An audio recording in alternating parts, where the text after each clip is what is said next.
करीब 4-5 साल पहले एक बहुत ही यूनिक और इनोवेटिव आइडिया के साथ मात्र 1 लीटर में प्लांटेशन किया गया। ये प्लांटेशन करीब 4 हेक्टेयर में किया गया, जो आज भी मौजूद है। और इस टेक्निक के हमारे इस परियोजना क्षेत्र में इजाद करने वाले इस टेक्निक को श्री सुंडाराम जी कुमावत हैं। इन्हीं की इस टेक्निक को इस फील्ड में आजमाया गया और वो एक बहुत ही सफल टेक्निक है इनकी। तो जानते हैं इन्हीं से कि ये 1 लीटर में प्लांटेशन की क्या टेक्निक है और किस तरह से की जाती है। बरसात का पानी बरसता है ज़मीन पर जी, और ज़मीन जितना अवशोषित कर लेती है वो वापस मुख्य रूप से 2 कारणों से निकलता है। पहला कारण है कि जो भी उस ज़मीन में घास उगता है उससे वो पानी काफ़ी हद तक बाहर निकल जाता है और 1 मीटर की गहराई तक जो मुख्य रूप से घास की जड़ें होती है आमतौर पर वो तो बहुत जल्दी सूख जाती है। इसके साथ में जब ज़मीन पड़ी हुई होती है तो ज़मीन में जो पानी है उसकी जो भी वाष्प बनती है वो बाहर निकलती है, तो ज़मीन में महीन महीन सुराखें होती हैं और उन सुराखों से भी पानी है वो बहुत जल्दी बाहर आ जाता है और बहुत गहराई का भी बाहर आ जाता है। तो वो सुराखों वाला पानी, जिसको हम वैज्ञानिक भाषा में कैपिलरी एक्शन कहते हैं, तो कैपिलरी एक्शन से जो पानी सुराखों द्वारा बाहर आ रहा है उसको और खरपतवार से जो पानी बाहर आ रहा है, इन दोनों कारणों को अगर हटा दें तो फिर हमेशा उस ज़मीन में इतना पानी होगा जितना कि पौधे को चाहिए। तो हम क्या करते हैं कि जैसे ही पहला मानसून बरसता है जुलाई में, जो आमतौर पे जुलाई में होता है, और घास उग चुका होता है, तो उस समय यानी पहले मानसून के 5, 6, 8 या 10 दिन बाद में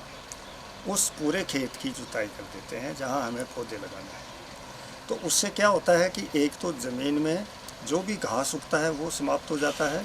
और दूसरा जो उस ज़मीन में पानी बरसेगा आगे मानसून में उससे अवशोषित करने की क्षमता बढ़ जाएगी। अब क्या करते हैं कि उस खेत को पड़ा रहने देते हैं और जब लास्ट मानसून आता है, और वो आमतौर पर सितंबर में आता है राजस्थान में, और कुछ मौसम विभाग की घोषणाएं होती है, कुछ किसान अपना अनुभव रखते हैं, और एक ये भी है कि जब पश्चिमी दिशा से पूर्वी दिशा में बहुत ही निचले स्तर के बादल अगर तेज़ गति से चल रहे हैं तो ये मान लेना चाहिए कि ये लास्ट मानसून हो चुका। तो इस तरह से जो ही लास्ट मानसून आता है उसके तुरंत बाद एक गहरी जुताई और कर देनी चाहिए, और लगभग हम 1 फीट की जुताई करते हैं ज़मीन में, तो जब वो वापस गिरती है तो वो करीब 1.25 फीट या 1.5 फीट की हो जाती है। तो ये जो दूसरी जुताई करते हैं उसके तुरंत बाद हम पौधा लगाने की योजना बनाते हैं। तो जैसे ही दूसरी जुताई करते हैं उससे क्या होता है कि एक तो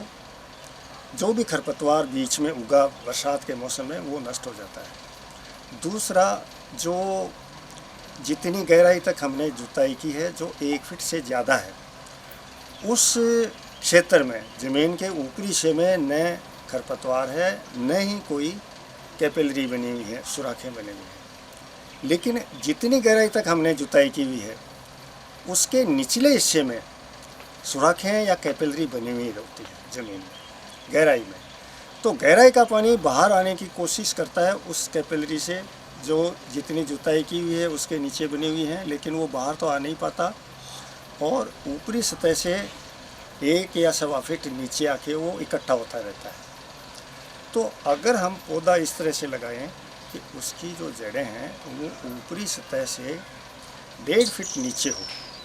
तो वो जो नीचे की कैपिलरी एक्शन से पानी आकर इकट्ठा हो रहा है 1-1.25 फीट नीचे, वो इस तरह से जो पौधे लगाए जाते हैं वो मई जून की तेज़ गर्मी में भी इस तरह के दिखते हैं कि कोई किसी झील के किनारे खड़े हो। इस टेक्निक से छायादार पौधे, इमारती लकड़ी वाले पौधे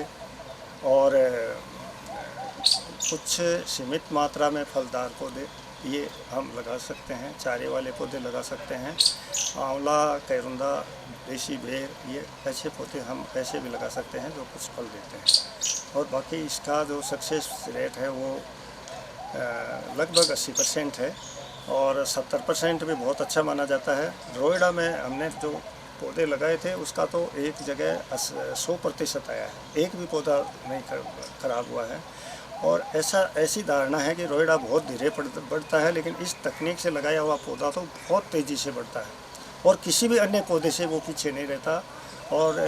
इससे पूरा का पूरा जो है वो जो दृश्य है वो बदल सकता है, रेगिस्तान हरियाली में बदल सकता है। ये जो जल ग्रहण विभाग है उसके साथ में यहाँ दातारामगढ़ में सुल्यावास में ये करीब 3-4 हेक्टेयर में पौधे लगाए थे 4-5 साल पहले। और उनकी बहुत अच्छी ऊंचाई है और बहुत अच्छा चारे वाले पौधे हैं जिन पर अच्छा वो चारा पनप रहा है।